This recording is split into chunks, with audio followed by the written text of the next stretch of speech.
Des non-juifs se sont plaints qu'il y aurait des textes du Talmud un peu chauds les concernant. Exemple, si un non-juif tombe dans un puits, nous ne sommes pas obligés de l'aider pour en sortir. La Torah serait-elle raciste et nous pousserait-elle à la violence? Bah voyons. D'abord, pas de langue de bois. Ce texte existe bien dans le Talmud, mais il a été légèrement transformé.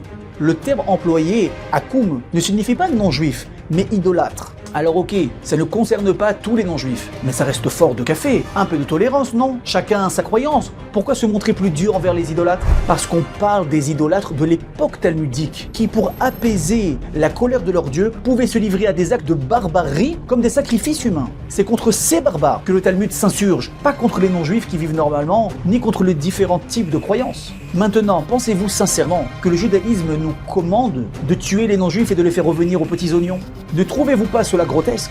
Auriez-vous déjà vu des juifs qui, pour accomplir leurs devoirs religieux, auraient tenté de vous tuer ou de vous scalper? Soyons sérieux, mais surtout honnêtes, et n'inversons pas les rôles. Ceux qui ont toujours été persécutés, chassés, assassinés, violés, même brûlés pendant la Shoah ou encore le 7 octobre, sans aucune raison, ont toujours été les juifs. Mais nous n'avons jamais cherché querelle à qui que ce soit. Au contraire, les juifs à travers l'histoire, religieux ou non, mais à l'évidence inspirés des idéaux de la Torah, ont cherché à améliorer le monde. Rappelez-vous par exemple que la déclaration des droits de l'homme a été inspirée par la Torah, d'où sa forme symbolisant les tables de la loi.